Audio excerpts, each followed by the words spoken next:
Ooh, greetings and welcome to the second ever episode of the Skull Mug. Or I guess maybe it would be third, considering I made the first video, then I did the beer haul episode just recently, talking about the beers I brought back from the US when I was there a few weekends ago, in Boston to be specific. But I'm going to consider this the actual second episode because this is the second time where I'm actually going to be opening and trying a beer.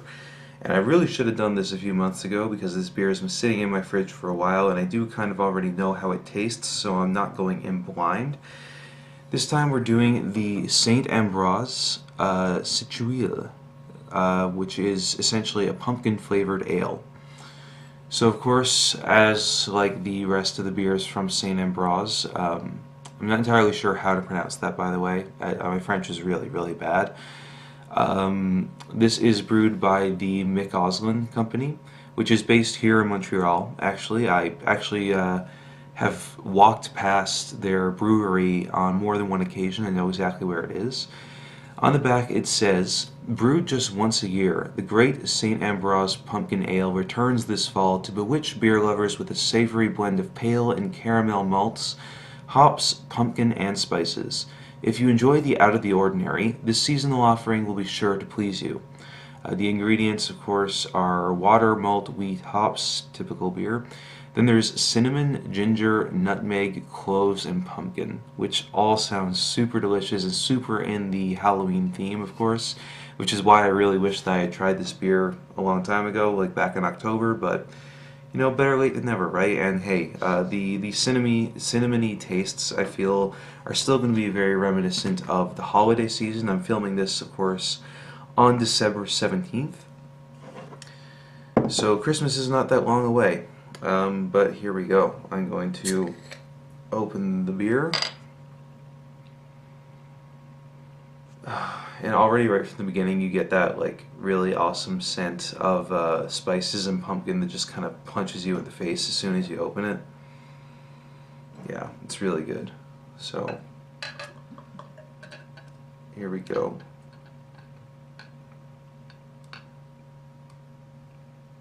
Ah!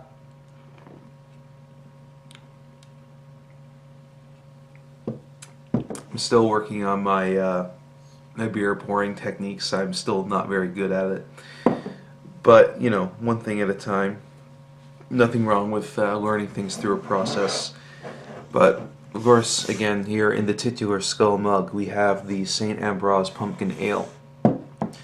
And much like the name suggests, of course, the pumpkin flavor is very apparent. I'm getting mostly foam right now because there's a huge head on this. Mm.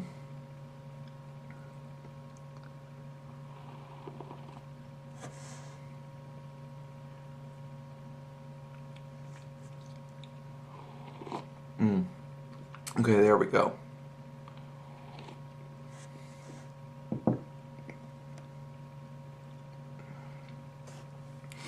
It really is delicious. Like, honestly, I wish that they didn't just brew it once a year, but the taste of this stuff is out of this world. I'd highly recommend it. If you by any chance can get this stuff in the Montreal area or elsewhere, I highly recommend it next Halloween because I'm sure it's going to come back. This isn't the first time I've seen it. And I have friends who don't drink beer very often who say that this is actually the only beer that they'll drink because of the flavor, because it actually tastes really good. The alcohol percentage, by the way, is only 5. I don't know if you can see it there. And I also really like the artwork on the label itself, just the pumpkins. I think it's really cute. This nice bright orange label telling you exactly what it is that you're getting. And they actually call it, by the way, the actual name of the beer is the Great Pumpkin Ale, which you can see there on the bottom. So yeah, that's fantastic. But as with most of the beers that you can get from St-Ambroise, it is really, really fucking good. I'm a huge fan of this brewery. Everything I've had from them has been fantastic, so. That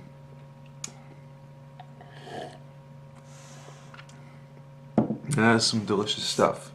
And yes, by the way, if you were wondering, I am indeed wearing Children of Bodom Took. Got this back in February when I saw them for free at Theatre Corona here in Montreal. Shout out to Andrew Wheeler, my friend from CJLO, by the way, who got me into that show for free. But I guess in regards to other things, there's, stuff happening in the news, stuff happening in my personal life, so what do we want to talk about? I think the biggest thing that's happened within the last 3 months since I've done an episode on this is the Canadian election, of course. I'm not going to divulge who I voted for specifically, but let's just say that, I'm not a fan of the Conservative Party. I think they're a bunch of fucking assholes, of course. And I'm also actually not a fan of the Liberal Party either. They're just incredibly disappointing. I have no problem saying that I voted for Trudeau in the last election, but I've been nothing but disappointed by him in the 4 years that he's been in office. The only good thing that I've seen him do in regards to issues that actually matter, to me personally at least, is the legalization of marijuana, even though I don't smoke it, like hardly ever. But it's a good thing that that has finally been decriminalized nationwide across Canada.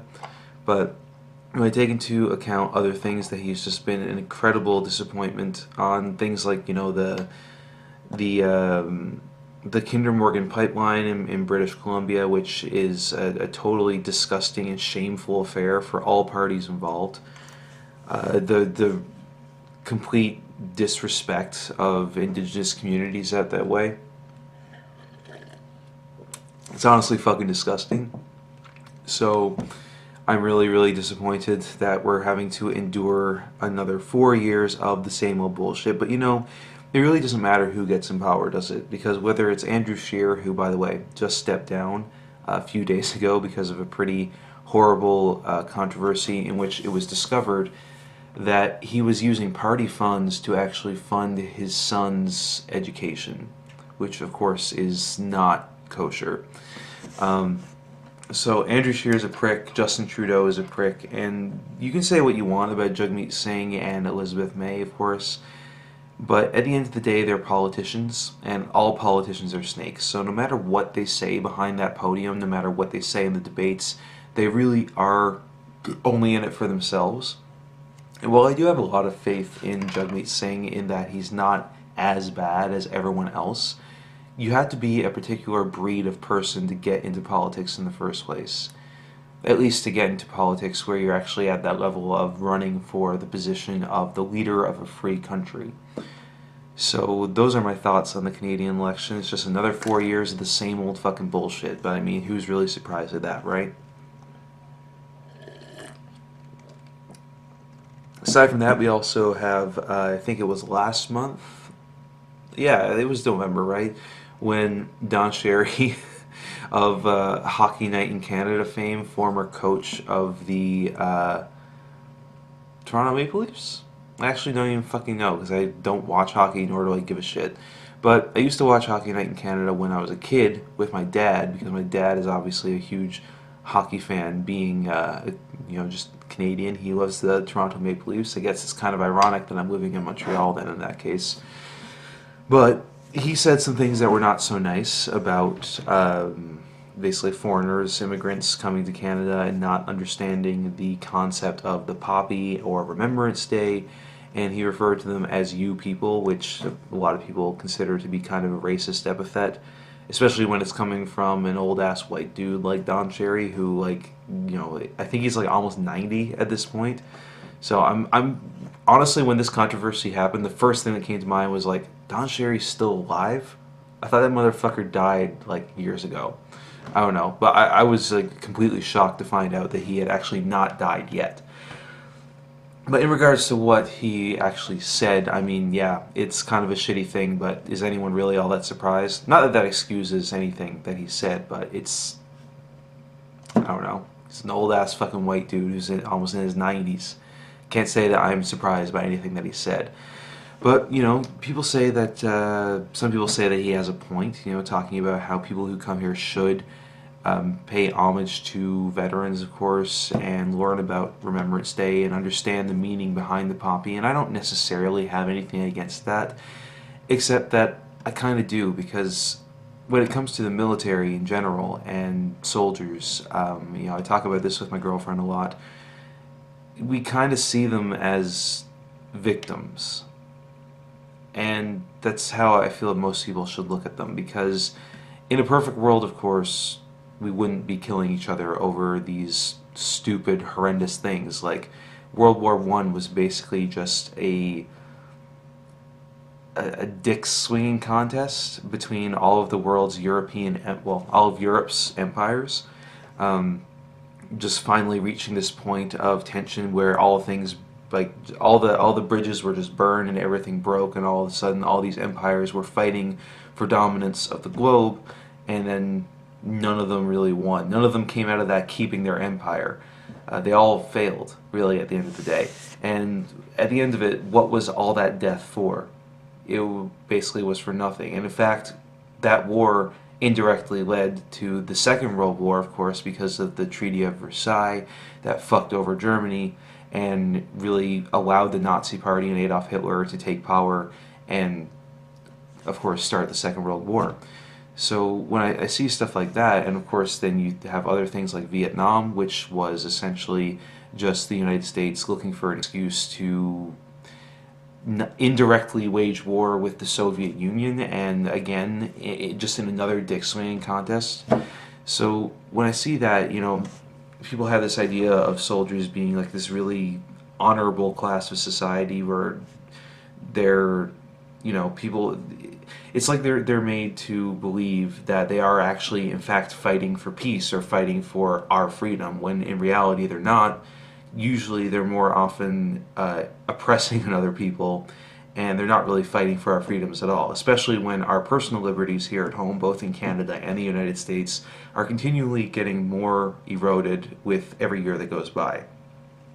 So I don't really see veterans or soldiers as necessarily people to be revered, as they are people to be pitied, essentially. Like they're victims of a society and of a country that is willing to send its young men off to die, or to become viciously injured and maimed and then come back dealing with all of this post-traumatic stress disorder, or having to relearn how to walk, or being permanently blinded or deafened, and having all these horrible things happen to them just because their government said you need to go overseas and kill a bunch of brown people for us.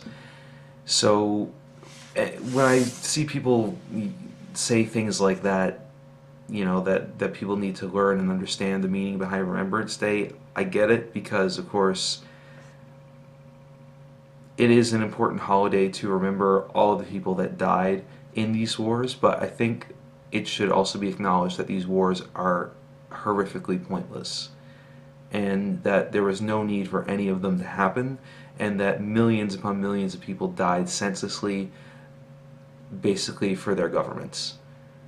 So that's my thoughts on the whole Don Cherry controversy. I don't really give a shit about Don Cherry himself, but I had numerous issues with both what he said and how our society views the military and soldiers in general. Aside from that,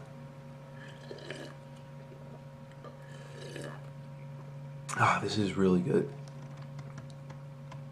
When it comes to personal things, I'm really excited because in St. John's, in just a few days from now, I'm going to be performing Guardians of Asgard by Amon Amarth with my friends in the band Sons of an Eastern Moon. So I'm really excited about that. If you by any chance are in St. John's at the time of the posting of this video, I would say come down to Treble, let's grab a beer, have fun watching 4 kick-ass bands that night. The other ones who are playing are Exotic Narcotic, The Birchmen, and Emblem. I think Emblem is the 4th. So yeah, all 4 of those bands are fucking great. Highly recommend you check them out. All of their music is available on the Heavy NFLD YouTube channel, so go check them out. If you really like what you hear, I'd say go onto Bandcamp and support them as well. But besides that, yeah, I'm going back to St. John's in a few days. Christmas holidays, got to visit the family and all that stuff. But aside from that, there are some big things coming in the future for Heavy NFLD as well as Mistwalker. I'm not going to talk too much about that yet, so I'm just going to say stay posted. This may be the last video that I post onto this channel, on the Greg Ravengrave YouTube channel, before the end of the year. So if it is, I just want to say, not Merry Christmas, because fuck God. I'm going to say Merry Candlemas. Because Candlemas is cool, and their new album, The Door to Doom, is fucking sick. So, Merry Christmas. Candlemas, sorry. Cheers to you all, and I'll see you in 2020. Peace out.